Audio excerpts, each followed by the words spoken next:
ಆತ್ಮೀಯ ಸ್ಪರ್ಧಾರ್ಥಿಗಳೇ ಹಾಗೂ ವಿದ್ಯಾರ್ಥಿಗಳೇ, ಮತ್ತೆ ಎಂದಿನಂತೆ ಸಮಾಜ ವಿಜ್ಞಾನ ತರಗತಿಯನ್ನು ತೆಗೆದುಕೊಂಡು ಬಂದಿದ್ದೇನೆ.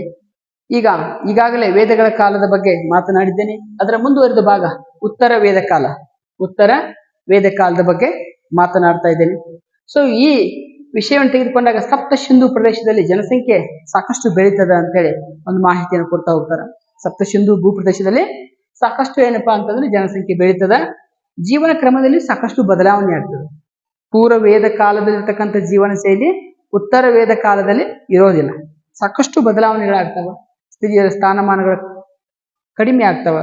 ರಾಜಕೀಯವಾಗಿ ಸ್ತ್ರೀಯರು ದೂರ ಆಗ್ತಾರೆ, ಶಿಕ್ಷಣದಿಂದ ವಂಚಿತರಾಗ್ತಾರೆ. ಹೀಗೆಲ್ಲ ಅಂಶಗಳನ್ನ ನಾವಿಲ್ಲಿ ಏನಪ್ಪಾ ಅಂದ್ರೆ ನೋಡ್ತಾ ಹೋಗ್ತೀವಿ. ಹಾಗಾಗಿ ಜೀವನ ಕ್ರಮದಲ್ಲಿ ಸಾಕಷ್ಟು ಬದಲಾವಣೆಗಳಾಗ್ತವೆ. ಎಲ್ಲಿ? ಉತ್ತರ ವೇದ ಕಾಲದ ಜೀವನ ಶೈಲಿಯಲ್ಲಿ. ನಂತರ ವೇದ ಕಾಲದ ಜನ ಹಂತ ಹಂತವಾಗಿ ಗಂಗಾ ಮತ್ತು ಯಮುನಾ ನದಿ ಬಯಲಿಗೆ ವಲಸೆ ಹೋಗ್ತಾರೆ. ಗಂಗಾ ಮತ್ತು ಯಮುನಾ ನದಿ ಬಯಲಿಗೆ ವಲಸೆ ಹೋಗ್ತಾರ ಅಂತೇಳಿ ನಾವು ನೋಡ್ತೀವಿ. ಕೆಲವರು ವಿಂಧ್ಯ ಪರ್ವತ ಶ್ರೇಣಿಗಳಿಗೂ ವಿಂಧ್ಯ ಪರ್ವತ ಶ್ರೇಣಿಗಳನ್ನು ದಾಟಿ ದಕ್ಷಿಣಕ್ಕೆ ಹೋಗುವಂತ ಒಂದು ಕೆಲಸ ಮಾಡ್ತಾರ. ಹೌದಾ? ಸೊ ಇಷ್ಟೆಲ್ಲವೂ ಒಂದಷ್ಟು ಗಂಗಾ ಯಮುನಾ ಭೂಪ್ರದೇಶಕ್ಕೆ, ಗಂಗಾ ಯಮುನಾ ಅನ್ನುವಂಥ ನದಿಗಳ ಕಡೆಗಿನೂ ಒಂದಷ್ಟು ಜನ ವಲಸೆ ಹೋಗ್ತಾರ. ವಿಂಧ್ಯ ಪರ್ವತ ದಾಟಿ ದಕ್ಷಿಣಕ್ಕೆ ಒಂದಷ್ಟು ವಲಸೆ ಹೋಗ್ತಾರ. ಇವೆಲ್ಲ ಕೆಲಸಗಳಲ್ಲಿ ಆಗ್ತಾವ. ನಂತರ ಇವರು ರಾಜಕೀಯ ಜೀವನ ನೋಡಿದಾಗ ಇವರು ವಿಧಾತ ಅನ್ನುವಂಥ ಒಂದು ಸಂಸ್ಥೆ ಇತ್ತು. ಈ ಸಂಸ್ಥೆ ರಾಜನಿಗೆ ರಾಜಕೀಯವಾಗಿ ಸಲಹೆಗಳನ್ನ ನೀಡಲಿಕ್ಕೆ ಇರ್ತಕ್ಕಂಥ ಒಂದು ಸಂಸ್ಥೆ. ಇದು ಕಣ್ಮರೆ ಆಗ್ತದೆ. ರಾಜನೇ ಬಲಾಢ್ಯನಾಗ್ತಾನ.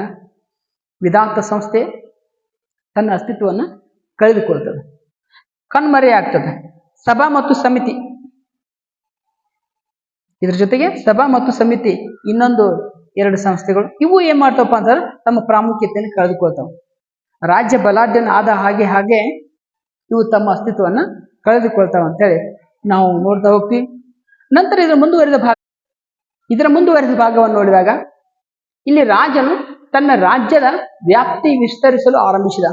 ರಾಜ ಏನ್ ಮಾಡ್ತಾನಂತಂದ್ರ ತನ್ನ ರಾಜ್ಯದ ಭೂಪ್ರದೇಶವನ್ನ ಯುದ್ಧ ಮಾಡಿ ಗೆದ್ದು ವಿಸ್ತಾರಗೊಳಿಸುವಂತ ಕೆಲಸ ಮಾಡಕತ್ತ. ರಾಜ್ಯ ಬಲಾಢ್ಯನಾದ. ಹೌದಾ? ನಂತರ ರಾಜ್ಯತ್ವವು ವಂಶ ಪಾರಂಪರ್ಯವಾಯಿತು. ಅಪ್ಪಗನ ಮಗ, ಮಗನ ಮೊಮ್ಮಗ, ಹಿಂಗ ಅದೇ ಕುಟುಂಬದಲ್ಲಿ ರಾಜ್ಯಭಾರ ಮಾಡುವಂತೆ ವಂಶ ಪಾರಂಪರ್ಯವಾಯಿತು. ನಂತರ ರಾಜ್ಯ ವಿಸ್ತರಣೆಗೆ ಅಶ್ವಮೇಧ ರಾಜಸೂಯ ಯಾಗಗಳನ್ನ ಪ್ರಾರಂಭಿಸ್ತಾನೆ. ರಾಜ ಏನ್ ಮಾಡ್ತಾನಂತಂದ್ರೆ ಉತ್ತರ ವೇದ ಕಾಲದಲ್ಲಿ ತಾನು ಗೆಲ್ಲಬೇಕು, ತನ್ನ ಸಾಮ್ರಾಜ್ಯ ವಿಸ್ತಾರ ಮಾಡ್ಕೊಳ್ಬೇಕು, ತಾನು ಬಲಾಢ್ಯನಾಗಬೇಕಂತೇಳಿ ರಾಜ್ಯ ವಿಸ್ತರಣೆಗಾಗಿ ಅಶ್ವಮೇಧ ಯಾಗವನ್ನು ಮಾಡ್ತಾನೆ. ರಾಜಸೂಯ ಯಾಗಗಳನ್ನ ಹಮ್ಮಿಕೊಳ್ತಾನೆ. ಸೊ ಇವೆಲ್ಲವೂ ಏನಪ್ಪಾ ಅಂದ್ರೆ ಇಲ್ಲಿ ಬಹಳ ಮುಖ್ಯವಾದಂತಹ ಅಂಶಗಳು.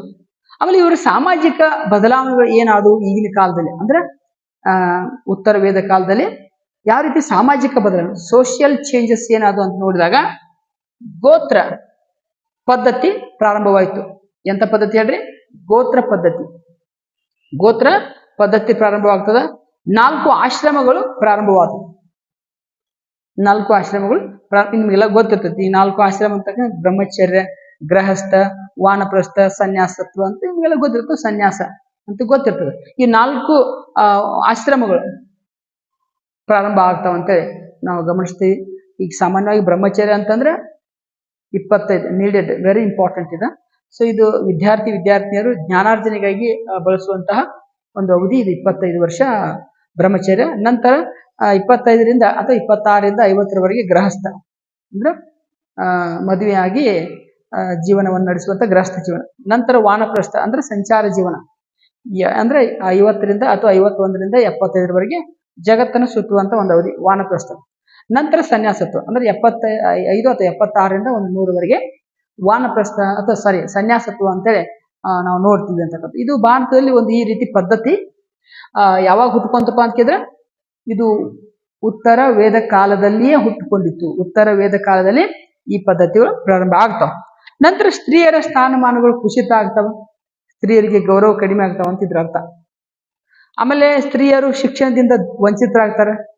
ಶಿಕ್ಷಣ ಕಲಿಯಾಕ ಅವ್ರಿಗೆ ಈ ಉತ್ತರ ವೇದ ಕಾಲದಲ್ಲಿ ಅಷ್ಟಾಗಿ ಅವಕಾಶ ಇರಲಿಲ್ಲ ಅಂತೇಳಿ ಇದು ಹೇಳ್ತದೆ.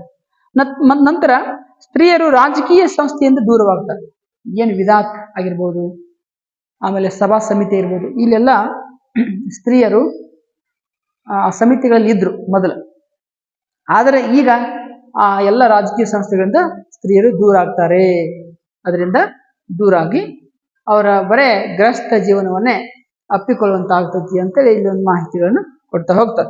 ನೆಕ್ಸ್ಟ್ 4 ವರ್ಣಗಳಂತೆ ನಾವು ನೋಡಿದಾಗ 4 ವರ್ಣಗಳು.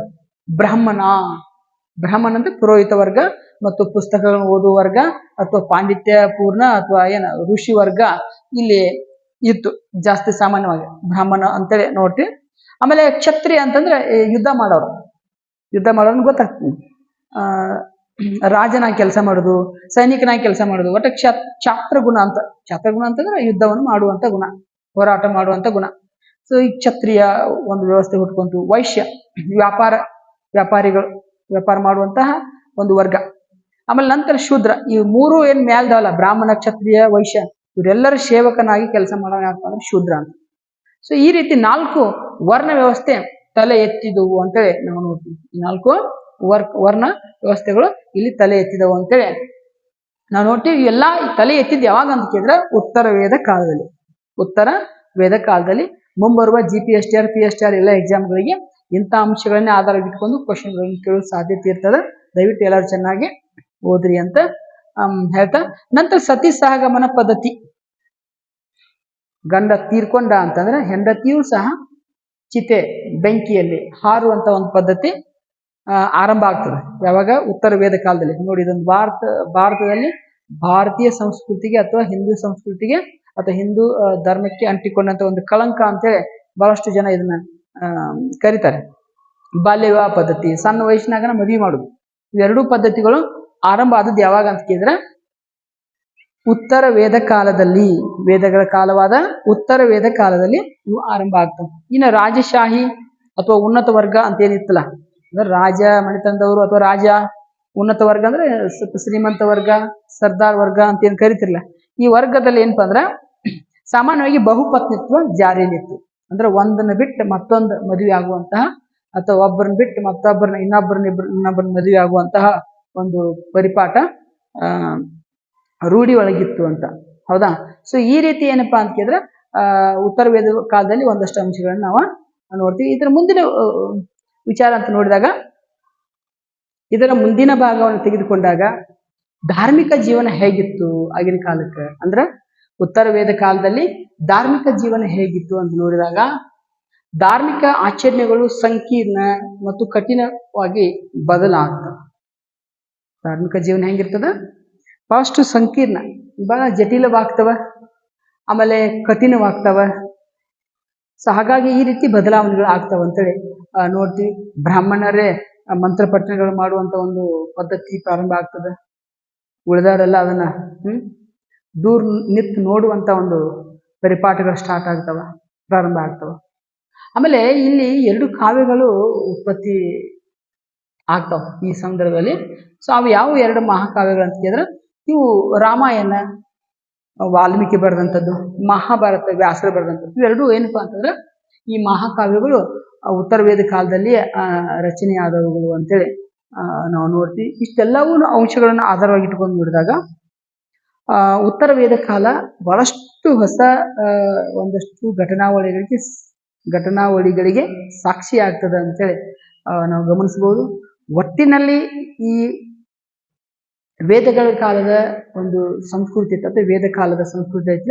ಇದರಾಗ ಉತ್ತರ ವೇದ ಕಾಲ ಮತ್ತು ಪೂರ್ವ ವೇದ ಕಾಲ ಅಥವಾ ಉತ್ತರ ವೇದ ಕಾಲ ಬಹಳಷ್ಟು ನಮಗೆ ಹೊಸ ಹೊಸ ವಿಚಾರಗಳನ್ನ ತಿಳಿದುಕೊಳ್ಳಲಿಕ್ಕೆ ಸಹಕಾರಿ ಆಗ್ತಾವ ಅಂತ ಹೇಳ್ತಾ, ಇನ್ನೇನು ಒಂದು 100 ದಿನಗಳಲ್ಲಿ PSTR GPSTR ಮತ್ತು ಒಂದಷ್ಟು ಹೈಸ್ಕೂಲ್ ಶಿಕ್ಷಕರ ನೇಮಕಾತಿ ಪ್ರಾರಂಭ ಆಗಲಿದೆ ಅನ್ನುವಂಥ ಒಂದು ಮಾಹಿತಿ ಪದೇ ಪದೇ ಬರ್ತಾ ಇದೆ. ಹಾಗಾಗಿ ಎಲ್ಲ ನನ್ನ ಸಹೋದ್ಯೋಗಿ ಮಿತ್ರರು ಜೊತೆಗೆ ನಾನು ಹೆಚ್ಚು ತಯಾರಿಗಳನ್ನ ಮಾಡಿಕೊಳ್ಳೋಣ ಅಂತ ಹೇಳ್ತಾ ಇವತ್ತಿನ ಈ ತರಗತಿಯನ್ನು ಮುಗಿಸ್ತಾ ಮತ್ತೆ ನಾಳೆ ಹೊಸ ವಿಷಯದೊಂದಿಗೆ ನಾನು ಬರ್ತೀನಿ ಅಂತ ಹೇಳ್ತಾ ಎಲ್ಲರಿಗೂ ನಮಸ್ಕಾರಗಳು. ಶುಭ ಸಂಜೆ. ಧನ್ಯವಾದಗಳು.